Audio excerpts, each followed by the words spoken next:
दुनिया का कोई भी बाप होवे, मेरे वाल सुनो, जुमला बड़ा जे करोड़ों का। दुनिया का कोई भी बाप होवे, वो नशई होवे, वो जुआबाज होवे, वो बाबा जी आबी वैली होवे, वो कदी भी अपनी औलाद का नुकसान नहीं सोचेगा। मेरी गल याद रखे, बाहरों जो मर्जी करे, ठगियां लावे, जो मर्जी करे, अपनी औलाद वास्ते मुखलस होएगा।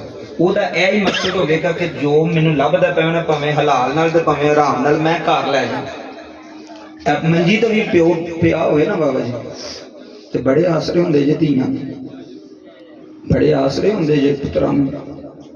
ਤੇ ਉਸ ਬੀਬੀ ਨੂੰ ਵੀ ਬੜਾ ਆਸਰਾ ਹੁੰਦਾ ਹੈ। ਵਜੇ ਤੱਕ ਬੇਵਾ ਨਹੀਂ, ਉਹਨੂੰ ਲੋਕ ਕਹਿੰਦੇ, ਉਹਨੂੰ ਪਤਾ ਹੁੰਦਾ ਇਹਦਾ ਖਾਮਨ ਜ਼ਿੰਦਾ ਹੈ, ਭਾਵੇਂ ਉਹ ਉੱਠਦਾ ਨਹੀਂ, ਚੱਲ ਨਹੀਂ ਸਕਦਾ, ਲੇਕਿਨ ਫੇਰ ਵੀ ਖਾਮਨ ਤੇ ਹੈ ਨਾ, ਕਿਸੇ ਦਾ ਬਾਪ ਤੇ ਹੈ ਨਾ, किसी धी का सहारा तो है ना बाबा जी।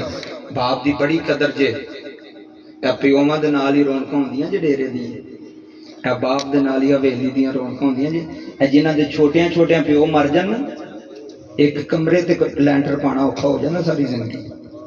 मैं अल्लाह दी कसम सच पे कहंदा, एक कमरा बनाना कितना औखा हो जाता उन्हां वास्ते। तो यार जिन्हें 12-13 साल की साइकिल सही करने ते लग गया, मोटरसाइकिल सही करने ते, भैणा महीने किवें गुजारा करनगे। एक बाप है जिन्होंने तुसीं वेंदे हो ना, मरूद लैके ते साइकिल दे उत्ते फेरी पे लांदा है, ये अपने वास्ते नहीं जलील पे होंदा पिंड पिंड, अल्लाह दी इज्जत दी कसम है, ये औलाद वास्ते। इधर वेखो, ये पुत्रां वास्ते।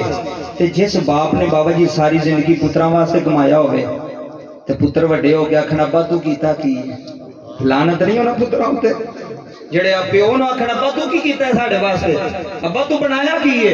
और मैं क्या चलिया, एडा एहसान थोड़ा ही उन्हें तेन जवान कर छड़िया, उन्हें तेनों जवान कर छड़िया। इधर तवज्जो फरमायो बाबा जी, वो जो थोड़ी देर हुई तो अब्बा भी आ गया। मैं क्या चलो जी बाबे हरी भी आ गए, आप ही पूछ लेने। वो मुंडा भी सामने सी बड़ा खलोता, तो हूँ अब्बा भी आ गया, हूँ रात खुलन लगा सी। मैं क्या चाचा तू हज करन क्यों नहीं जाता? मैनू आंदा पुत्र सुल्तानी की है। मैं क्या भी तेरा पुत्र आंदा असी अब्बे नूं आने अज करके, अब्बा जांदा ही नहीं। आंदा मेरा तो दिल मैं इत्थे खुस्सा लावां, अंदरों दुखिया ना वे इत्थों। उन्हें क्या भी झूठ बोलना जे ते कोई चज दा बोलो, किदा दिल नहीं करदा मदीने जाण ते। हाय हाय हाय, किदा दिल नहीं करदा मदीने जाण ते, किदा दिल नहीं करदा मक्के जाण ते। रब्बे काबा दी इज्जत दी कसम बाबा, साढ़े बुजुर्ग हो गए ने बाबे। अगले दिन मैंने एक बाबा कहने लगा 85 साल उम्र ते टुरिया भी नहीं जाता पाया, आंदा मौलवी जी कदी दुआ ही करया करो साढ़े वास्ते। मैं सोचा भी आके बाबा आखेगा भी अल्लाह मैनू लंबी जिंदगी देवे या अल्लाह मैनू सेहत देवे। मैं क्या बाबा अज दस केड़ी दुआ करनी है, चलो इत्थे खलो के करते रोजाना जवाना है। किबला जुमले सुनिया जे, मलक अख्तर साहब उन्हें ना हाथ चुके, आंदा मौलवी जी तुसीं भी हाथ चुको।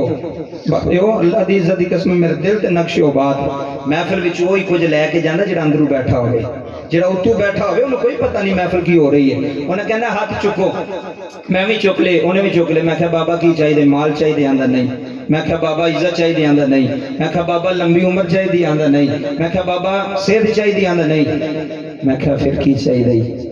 आंदा एक बारी दुआ कर मैं मदीने टुर जावां, एक बारी दुआ कर। सारे तुसी बैठे हो, मैंने ईमानदारी ना दसो किदा दिल नहीं करदा मदीने जाण दे?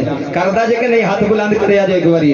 इसे वास्ते अल ऐलान अज मंजर जखा दी सरजमीन दे सुल्तानी आ गए, नबी दे मदीने दी शान में शेर पढ़ के दुनिया नु दस चला है। 80 साल बाए दिल च सच ना पई गल करी, रोंदा रोंदा आ गया ते मेरे लाए